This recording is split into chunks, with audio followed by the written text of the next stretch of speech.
So, we all know that Black Ops 4 was an interesting game, especially for zombies. At first, everyone loved this game. We were given 4 maps off launch as a treat. Everyone was intrigued, but that was quickly put to rest as there was many flaws with this game. For example, the perk system. The perk system was very flawed. Instead of the traditional 5, 6, or 7 perks scattered around any given map, you select your perks at the start of the game, which means that you can't adjust and change your playstyle halfway through the game. But we're not here to talk shit or dilly-dally about how bad Black Ops 4 is as a whole. No, we, my friends, are here to talk about the best thing that Black Ops 4 has to offer, and that is, drumroll please,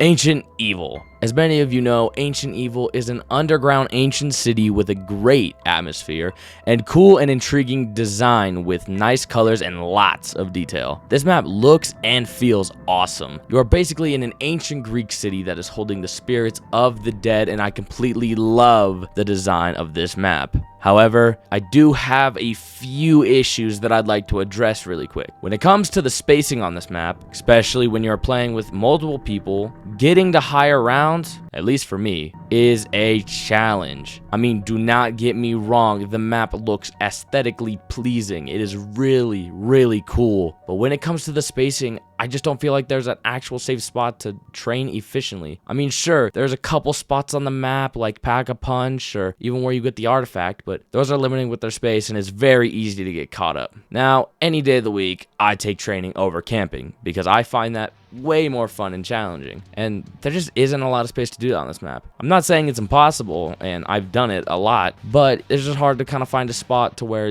you're never gonna die. You know, you're always gonna get cut off or overcrowded, and then you're just gonna die. Another thing annoying about this map is the boss zombies. The skeletons are annoying as hell. You have to shoot them in the head or else they'll just get back up. And honestly, they're just a pain in the ass, especially since they're also elemental. And there's also this motherfucker, big 6-armed bimbo over here. Yeah, he's fucking annoying too. If you don't have your specialist, then he's a pain in the ass to take out. And if it's a higher round where there are hordes of zombies trying to kill you, well, this guy just comes along and he tries to make your life living hell. Now, these bosses aren't particularly hard to defeat, but they just get in the way and they're annoying to deal with. Let's see, do I have anything else?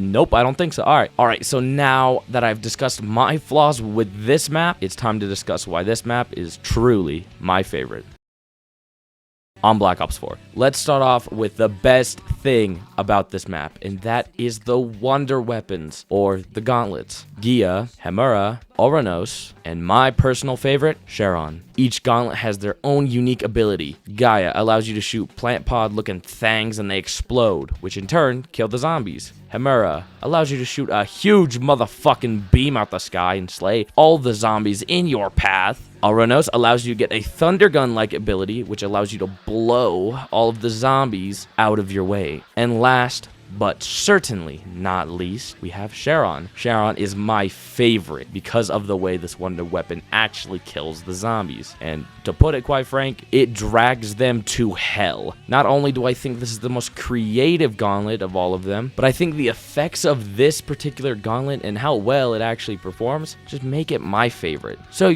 you might be wondering, well, Dylan, how do you acquire these extremely overpowered gauntlets? Well, you simply have to get an empty gauntlet, which can be found around the map, put it in its respective location, and survive in a little circle for 15 or so seconds. Then you will acquire the base gauntlet of either respective one, whatever one you pick. Then with each respective gauntlet, you must complete 3 easy steps, whether it be getting the 3 plants and planting them at the Gia Shrine, or killing zombies in the River of Sorrow, and then just running around and collecting coins. And after all this extremely hard work, you simply just go into a portal where you originally got the base version of the gauntlet and kill zombies with your newly acquired wonder weapon. And boom. That's it. You have a fully upgraded and powerful wonder weapon. Now, even though it has limited ammo and, that's kind of a problem, it is still very strong and assists you greatly, especially when going for high rounds or just simply chilling and killing zombies. The gauntlets also make this map just way more interesting and give it more replayability. You could technically play this 4 times, make a new gauntlet every time, and have a different experience, and that's why this map is good. Now, we also do see multiple wonder weapon upgrade paths and a lot of other maps, but to keep it in Black Ops 4 range, we're gonna stick with Alpha Omega and Voyage of Despair. Now, Alpha Omega has the Ray Gun Mark II upgrades, which, you know, they're cool.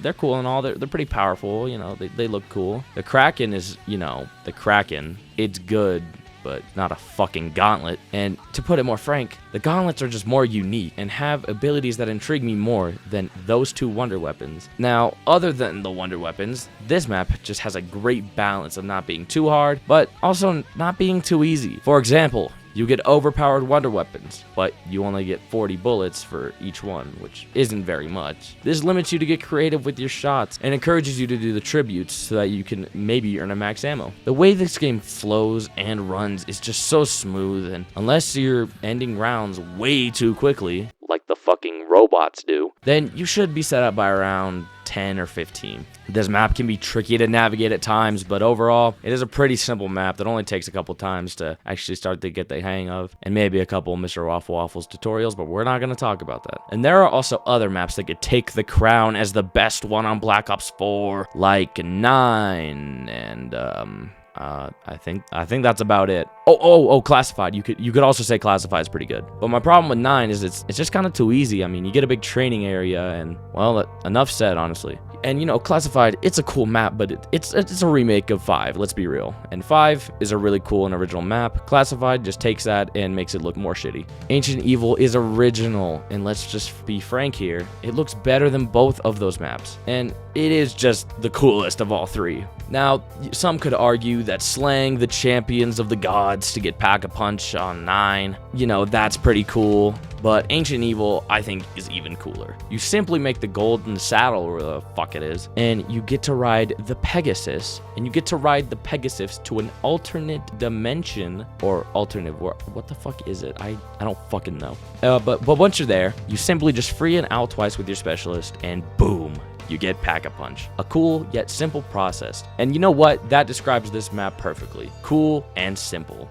Now, I hope you enjoyed this video, and before I go, I just want to point out that this was a hard choice between Ancient Evil and 9. 9 is very cool, you know, it has the scorpion gun, and it looks cool, and it just feels cool, and, you know, there's a lot of cool aspects, like them throwing gifts at you and shit, and fighting the bosses, and I guess just fighting the bosses because there's so fucking many. But Ancient Evil is simply more unique and creative than 9. You also might be wondering, wait a minute, but there's a timeline and a story to both of these maps, which make them rarely interesting and unique. And well, I don't give a shit. I'm not a big Easter egg person, and I personally do not care for the Chaos storyline, so that's how I feel about that. I made this video on purely how fun the map is, especially to a casual. So please, don't invade my town and commit arson on all my local shops just because I'm not a fan of Easter eggs, okay? Okay. Anyways, I hope you liked the video. Have a great day. Peace out.